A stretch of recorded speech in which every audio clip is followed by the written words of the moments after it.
안녕하세요. 저 오늘 제가 발표 드릴 부분은 이제 음식의 맛에 대해서 이제 우리가 다 궁금해 하거든요. 근데 제가 2010년대쯤 들어와서 저에게 획기적으로 그 제가 다루고 있는 연구 주제에 대해서 보이는 시각을 되게 잘 보여주게끔 한 것이 이제 프레임이라고 하는 개념이었어요. 제가 기억이 나는 게 가끔 이제 광화문 교보문고를 가는데 이제 거기서 이제 베스트셀러들 거기에만 딱 가서 이제 몇 개 이제 눈에 띄는 책들을 봤는데 거기서 우연찮게 프레임이라고 하는 책이 나왔었어요. 그래서 얇은 책이어서 그걸 읽었는데 어머 이걸로 사람들이 왜 그렇게 행동하는지를 적용을 하면 대충 다 설명이 되겠구나 라고 하는, 그래서 제가 그동안에 갖고 있었던 조각조각들을 사실 이 프레임이라고 하는 개념의 프레임 안에서 이제 이해를 하고 있습니다 지금 현재. 그래서 오늘 특별히 말씀을 드릴 부분들은 이제 나중에 제가 최근에 한 2020년대 전후로 해서 이제 지속 가능한 식품들, 그래서 뭐 비건, 곤충, 뭐 이제 이런 개념들의 식품들의 소비자 인식, 그다음에 기호도 이제 이런 연구를 하게 되었었거든요. 그래서 그 부분을 같이 좀 공유를 하면서 말씀을 드리도록 하겠습니다. 이제 맛을 느낀다라고 했었을 때는 식품 자체를 아까 뭐 후각이나 미각으로 느낀다라고 하지만 사실 처음에 보는 것은 생긴 것부터 봅니다. 이제 밥을 생각하시면 왜 이렇게 백반집에 가서 스테인리스 밥 공기에 밥이 있는데 뚜껑이 덮여 있잖아요. 열어보면 딱 느낌이 오죠. 아, 이 밥 맛있겠다. 이 밥 아니겠다. 라고 저희가 그 정도의 경험치가 있거든요. 그래서 시각부터 그 다음에 그걸 열었었을 때 느껴지는 냄새, 입에 들어왔었을 때의 맛이나 이제 이런 부분들이 다 이제 저희 머릿속에서 이제 어쨌든 정보 처리가 돼서 반응을 하는 거죠. 반응을 하는 거가 이제 밥을 한 공기, 두 공기를 먹도록 반응을 할 수도 있고, 한 숟갈 먹고 그냥 안 먹고 싶어 할 수도 있는 건데요. 이제 뇌 여러 곳에서 이제 어떤 식의 정보들을 처리를 하냐면, 이거는 내가 먹던 맛이야. 내가 알던 맛이야. 이거는 내가 모르던 맛인데, 이제 맛의 속성에 대해서 좀 그나마 객관적으로 이해하는 그런 부분들이 있고, 또 하나는 그래서 너무 좋아. 이 마음에 들어. 내지는 먹고 싶다. 나 지금 그게 너무 땡긴다. 이제 이런 식의 영역들이 있어요. 그래서 그냥 어떤 식품을 보면 그 식품 자체가 가지고 있는 속성, 얘는 붉어, 얘는 뭐 이제 군고구마 냄새가 나, 촉촉해 라고 하는 영역들이 있고요. 이거에 대해서 그래서 나는 마음에 들고 더 먹고 싶고, 이건 내 마음을 편안하게 해주고, 이거는 나를 긴장시키고, 이제 이런 분야들이 이제 다르게 있다. 근데 그거를 한꺼번에 평가하고 분석하기는 어렵다. 이걸 좀 분리해서 우리가 접근을 하기는 해야 된다. 이제 이런 이야기도 좀 많이 합니다. 그래서 이제 프레임에 대해서, 그래서 이제 식품이 가지고 있는 자극이 있어요. 식품이 가지고 있는 이제 외적 자극이 있고, 그다음에 아까 말씀드렸던 뭐 이제 냄새적인 화학적인 자극들이 있고 물성적인 자극들이 있습니다. 근데 그거를 우리가 섭취를 했었을 때의 반응이 다 동일하지가 않아요. 사람마다 달라요. 사람마다 다르고 상황마다 달라요. 그래서 이제 그걸 이제 과학적으로 접근을 했었을 때 유전적으로 예민도가 달라서 반응이 다른 거지 라고 하는 부분들이 있고요.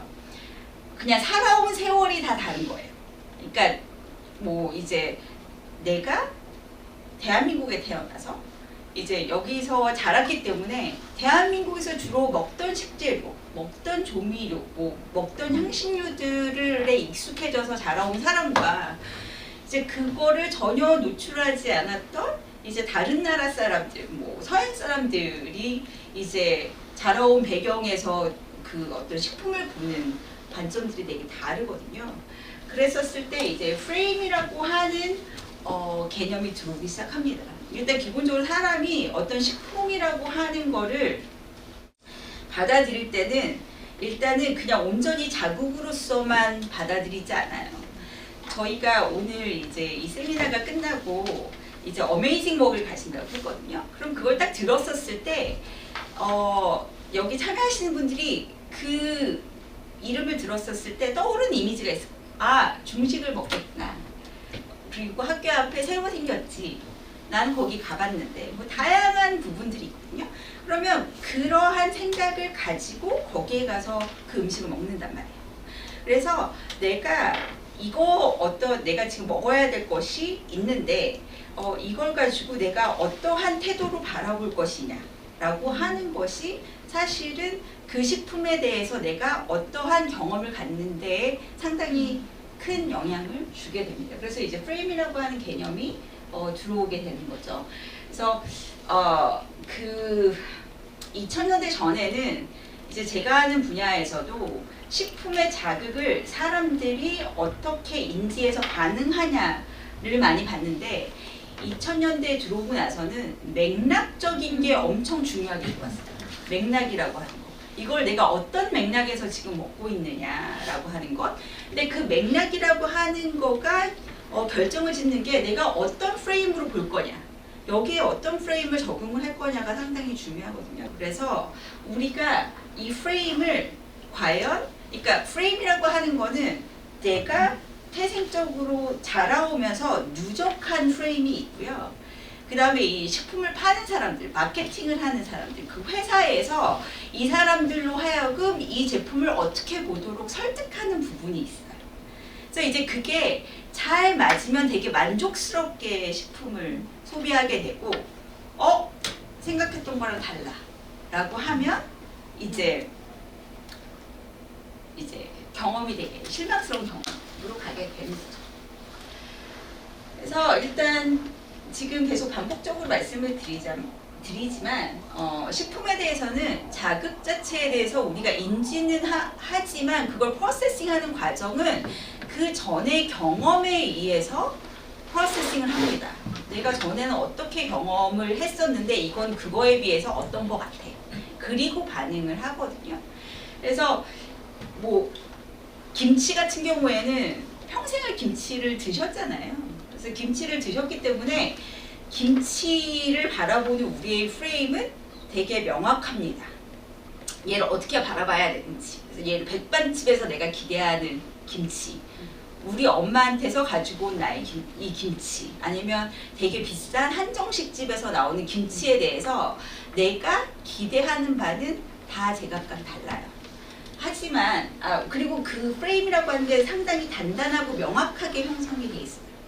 근데 여러분들 혹시 탄산수를 좋아하시는지 모르겠는데 저는 탄산수라고 하는 거를 2000년대 초반에 프랑스 가서 처음 먹어봤는데 한 모금 먹고 못 마셨어요. 어떻게 반짝거리는데 이렇게 쓰고 맛이 없을 수가 있을까? 저는 그 전에 그런 걸 맛보지를 못했고 그 첫 저의 경험은 별로 좋지가 않았기 때문에 그러고서 유럽 사람들은 되게 특이한 입맛을 가지고 있다 이렇게 생각을 했다가 한 2005년 지나서 2005년 이제 초정 탄산수, 그다음에 뭐 페리에 이제 이런 것들이 들어오기 시작하면서 그때 마침 제가 결혼을 해서 임신을 했었어요. 그랬는데 이제 그때 다시 이거를 좀 반복적으로 먹기 시작을 하니까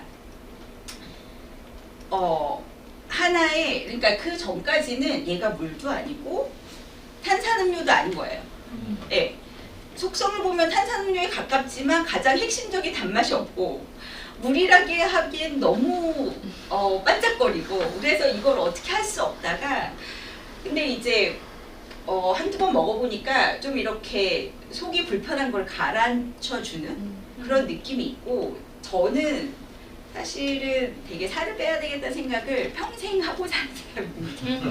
그래서 콜라를 별로 먹고 싶어 하지 않아요. 콜라를 마시면 거기에 너무 당이 많이 들어있어서 그게 저한테는 마음이 너무 불편한데 이제 이거는 제로 칼로리거든요.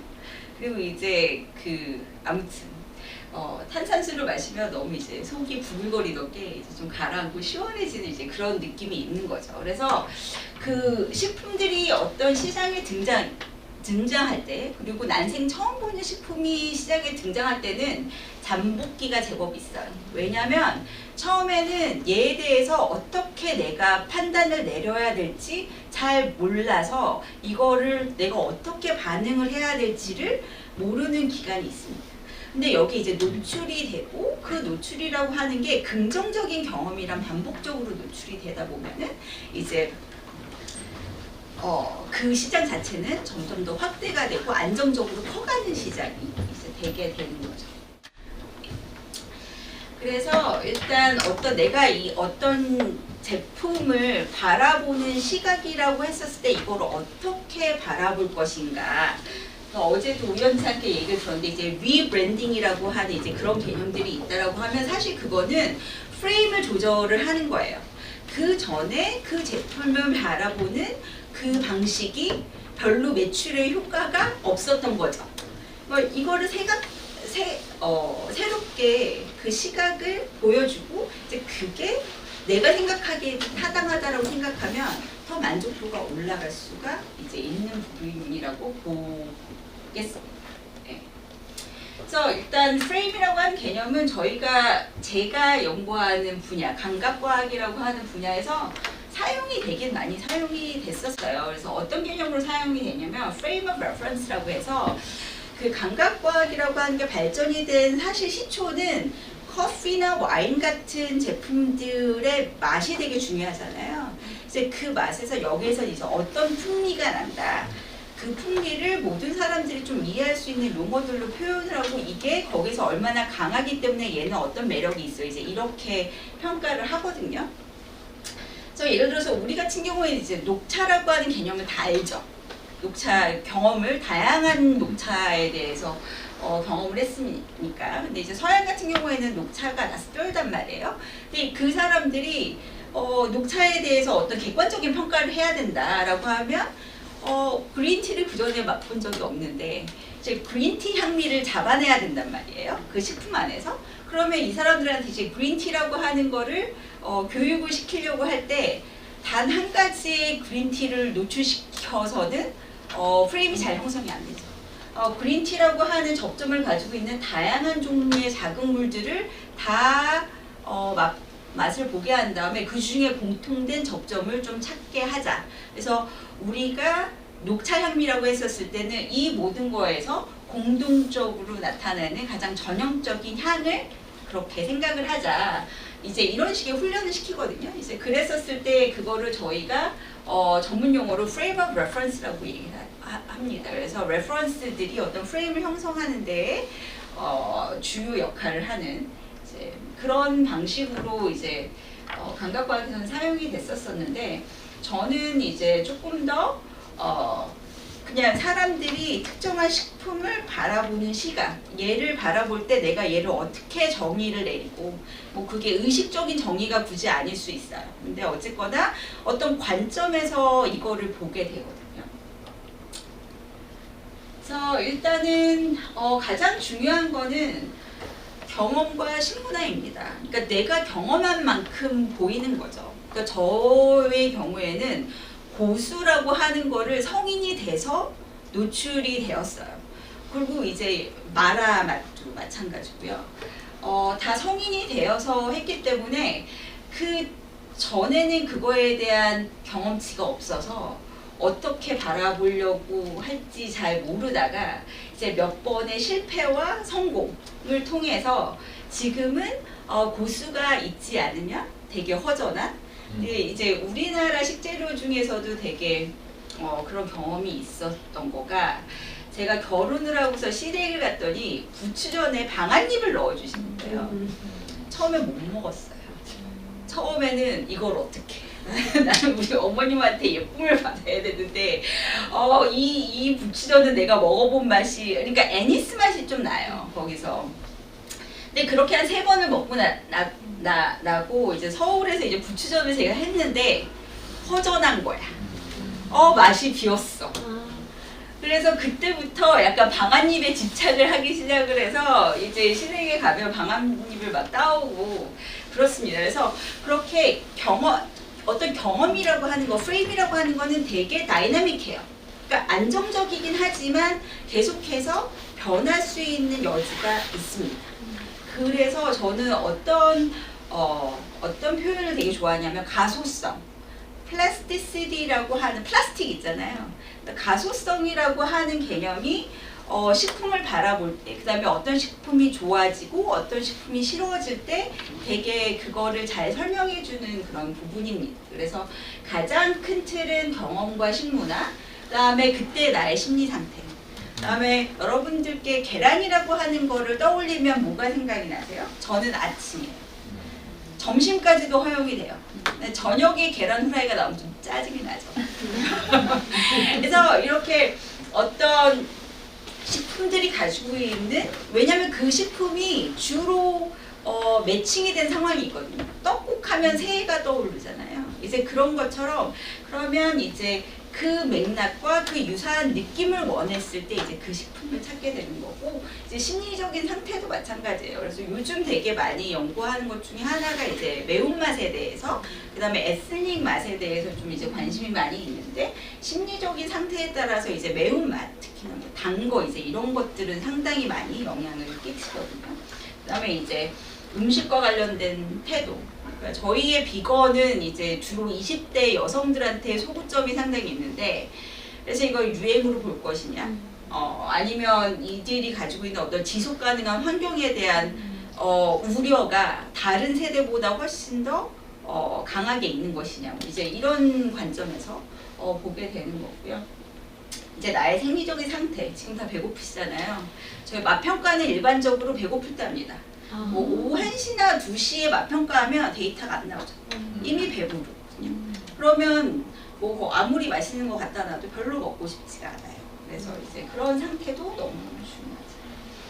그래서 일단 진도를 상당히 좀 빨리 나가야 되기 때문에 제가 실제적으로 그래서 여러 상황에서 이제 프레임들이 관여를 하고, 이 프레임이라고 하는 거에 관여하는 속성들도 상당히 여러 가지 요인들이 있다라고 하는 거를 일단은 말씀을 드리고, 저희가 저희가 이런 데이터를 측정하는 방법은 감각평가실이라고 하는 게 있어요. 이제 저희 학과에 가보면 이렇게 약간 도서관 칸막이 친 것처럼 이렇게 다른 사람의 평가를 컨닝하지 못하도록 이제 이렇게 막아놓고 거기서 되게 집중할 수 있는 환경에서 음식을 주거든요. 그리고 평가를 받습니다. 근데 이제 그런 평가는 평가를 하는데 노이즈를 없애주죠. 하지만 그 상황 자체는 너무너무 인공적인 상황이에요. 그 누구도 도서관에서 공부해야지 거기서 그렇게 밥을 먹고는 잘 안 있잖아요. 그래서 어쨌거나 그 평가라고 하는 상황 자체도 사람에게 되게 바이어스를 주는 거예요. 그러니까 예를 들어서 우리가 뭐 삼각김밥에 대해서 평가 패널을 모집을 합니다. 그래서 사람들을 불러오면 이제 뭐 GS25 같은 데서 삼각김밥을 살 때와 마음가짐이 다르거든요. 아, 나는 내가 삼각김밥은 좀 알지. 가서 개발을 하는 거를 평가를 해주는 거니까 나는 가서 그 개발자들에게 좀 더 필요한 정보를 주겠어. 굳이 이제 이런 마음을 먹고 이제 되게 부자연스럽게 되게 강한 이제 의견을 내거든요. 이제 그것도 사실은 바이어스 중에 하나일 수가 있겠습니다.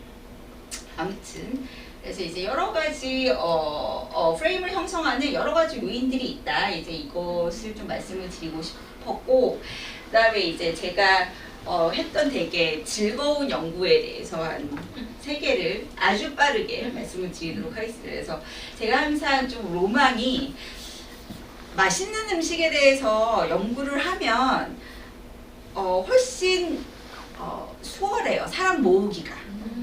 감미료 같은 경우에는 돈을 연구비가 많이 나오지만 사람을 모아다가 그걸 평가하게 하는 건 쉽지 않습니다. 왜냐하면 계속 밥만 나는 물만 계속 주거든요. 그래서 이건 얼마나 다니, 이건 얼마나 쓰니, 이제 이거 계속 평가해서 학생들이 오다가 잘 잠수 타요.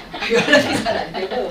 근데 이제 라면 같은 경우에는 사실은 뭐 라면에 삼각김밥 주겠다. 그럼 사실 너무 괜찮은 그리고 돈도 주거든요. 그래서 너무 괜찮은 그런 식품 시스템이라고 볼 수가 있겠습니다. 그런데 저희 연구실에도 계속적으로 중국 학생들이 들어왔어요.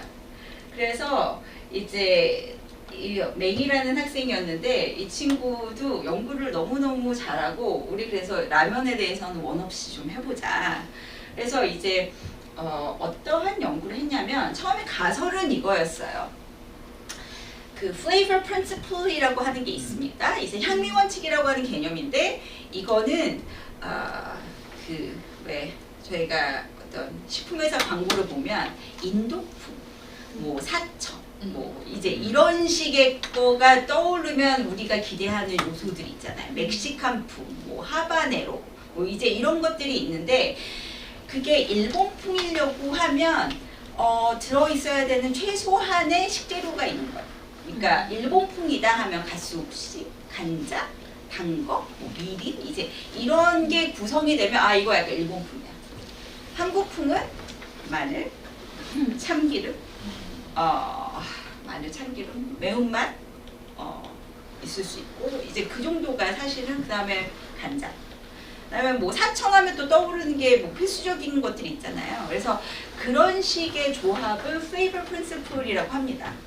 그래서 저는 이제 여기서 보고 싶었던 거는 이제 이런 거죠.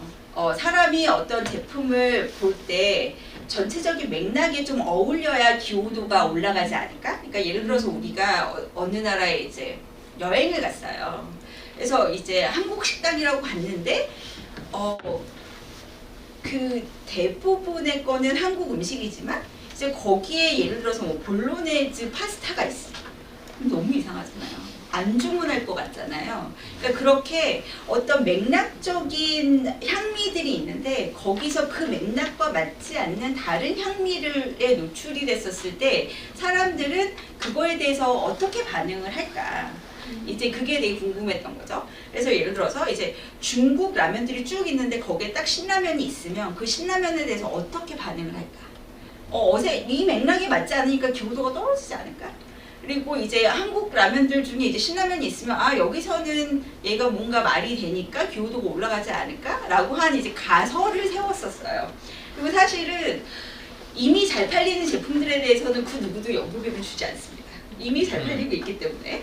근데 저는 이제 그런 메이저 브랜드의 라면들이 소비자가 어떤 기호도 점수를 가지고 있는지 약간 그 표준 점수가 좀 궁금했어요. 그러니까 이렇게 마켓쉐어가 오랫동안 계속 잘 되고 있는 거는 기호도 평가를 보통 9점 기호도를 점수를 주는데 거기서 한 몇 점 정도가 나오나 이제 그게 사실은 궁금해서 여러 가지 사심이 들어있는 그런 실험을 하게 되었었고 그래서 했던 거는 일단 그 중국 학생이니까 우리가 중국 라면들이랑 한국 라면들을 이거를 이제 같은 대칭형의 틀로서 이거를 좀 실험을 해보자라고 했어서 이제 한국 라면으로는 신라면 그리고 중국 라면은 그 당시에 제일 잘 팔리는 라면. 중국은 너무 시장이 커서 우리나라처럼 뭐 하나가 뭐 이렇게 되게 오랫동안 수성하고 이런 게 아니라 계속 엎치락뒤치락 좀 하는 것 같더라고요. 그래서 아무튼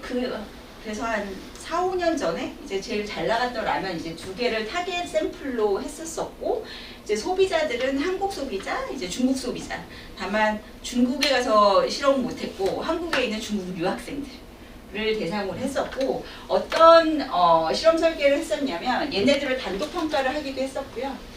그 다음에 이제 제너럴 아시안 프림이라고 했었을 때는 그냥 아시아 쪽에서 좀 유명한 라면들 대표적인 거 한 3개 맛보게 한 다음에 그 다음에 여기에 얘네들을 노출을 시켰었고 그 다음에 이제 뭐 차이니즈 라면 뭐 대표적인 거 몇 개 하고 그 다음에 노출시키고 한국 라면 몇 개 하고 그 다음에 노출시키고 약간 이런 식으로 실험 디자인을 했었습니다. 그래서 각각의 라면 브랜드는 이제 이렇게 됐었고요. 그 다음에 이제 아시아풍이다 라고 했었을 때는 뭐 일본, 그다음 태국, 그 다음에 인도네시아 라면 여기 다 많이 팔리는 라면들이거든요. 얘네들을 맛보게 한 다음에 이 2개를 이제 맛보게 했고 그 다음에 이제 중국에서 좀 맛방향이 다른 애들 다음에 이제 이 두 개 타겟 샘플 맛보게 했고, 이제 우리나라 같은 경우에는 김치 너구리 삼양을 했었는데 이 이유가 맛 방향이 일단은 다 다르고 중국 거랑 좀 맛 방향이 비슷해야 되는 거예요. 그러니까 해물이면 우리나라도 좀 해물이 들어가야 되는 거고 약간 그런 식으로 좀 했었었죠. 그래서 그 각 셀에 한 100명씩 각각 한 50명씩 정말 이 라면을 그러니까 교수는 너무 좋았는데 이걸 준비하는 학생들은 너무 힘들었죠. 왜냐하면 한 번에 5개 라면을 순서를 다 다르게 해서 제공을 해야 돼요. 그래서 이거를 하는데 쉽지는 않았지만 하여튼 결과는 되게 흥미롭게 나왔습니다. 그래서 어떤 결과가 나왔냐면 너무 재밌는 게 한국 사람들이 신라면을 평가했었을 때 중국 사람들이 자기네 타겟을 했었을 때 7점을 줬어요. 너무 이게 대칭인 거예요. 너무 대칭이었고 중국 사람들이 한국 라면을 한국 사람들이 중국 라면을 했을 때 6.5점 정도 나왔어요. 자, 7점이고 6.5라고 하는 점수를 기억을 하시기 바랍니다. 그 다음에 결론을 말씀을 드리자면 일단 중국 사람들은 훨씬 더 무난했고 우리가 세웠던 가설에 어느 정도 맞게 그 결과를 보였어요. 기호도 자체가 그 프레임에 맞으면 조금 더 잘 주는 편이었고 그 프레임에 맞지 않으면 좀 기호도가 떨어지는 영향이었는데 한국 사람들은 정말 극도로 새로운 식품을 너무너무 싫어하는 거예요. 그래서 이제 어떤 상황이냐면 이제 라면을 준다고 얘기를 했으니까 라면을 먹으러 왔는데 라면이 계속 모르는 맛 라면이 계속 나오는 거예요. 너무 스트레스를 받다가 신라면이 갑자기 나오니까 너무 아는 맛이 나요. 너무 반가운 거예요. 기호도가 막 튀어요. 근데 막 스트레스를 받고 있는데 거기에 모르는 라면을 다시 던졌더니 이제 막 더 짜증이 나는 거지. 그래서 중국 라면에 대해서는 기호도가 너무 떨어지고. 그러니까 아까 그냥 단독으로 중국 라면만 주면 6.5라고 하는 점수 그렇게 낮은 점수가 아니에요. 그거 사 먹겠다 정도 수준의 점수이거든요. 점수를 보시면 한국 사람들은 중국 라면에 대해서 상황에 따라서 점수를 너무 다르게 주는 거예요. 그러니까 얘에 대해서는 어떻게 평가를 해야 되는지에 대한 프레임이 아직 정해지지가 않은 거예요.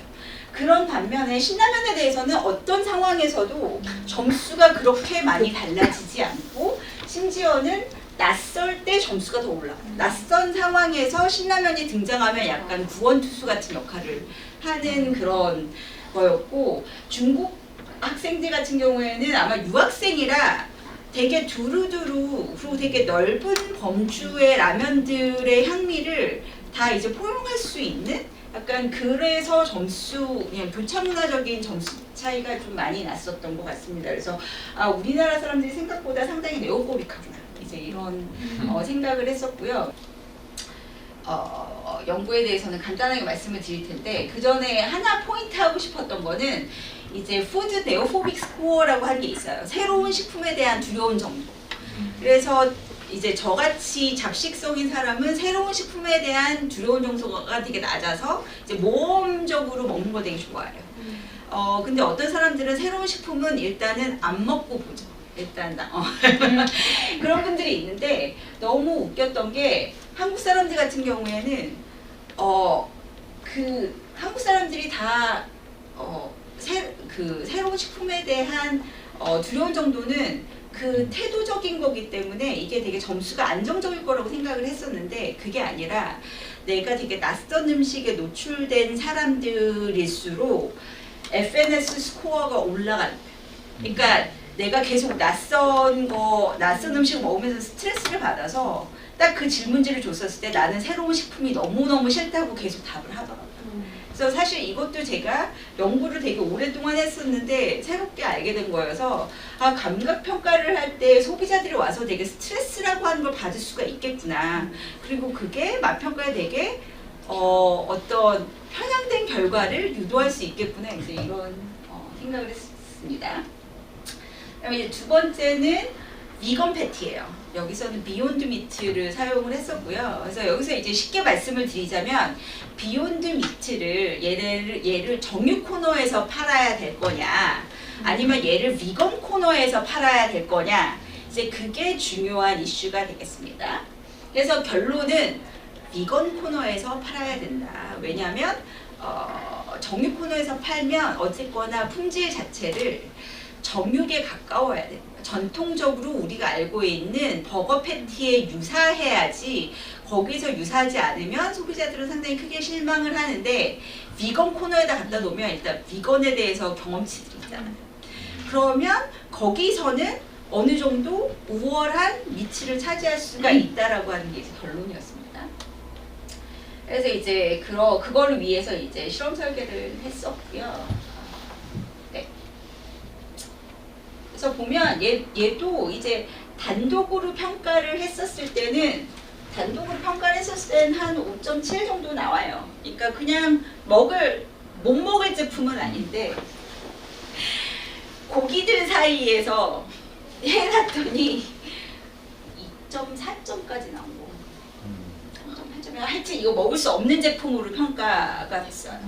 근데 다른 비건 제품들이랑 같이 평가했었을 때는 그냥 단독으로 평가하는 거랑 비슷하게 나오는데 이제 이게 왜 이런 식으로 나오는지를 좀 보자면 이게 이제 순서 효과예요. 순서 효과. 그래서 우리가 보통 맛을 평가를 할 때 5개 시료를 준다라고 하면 순서대로 먹어야 되잖아요.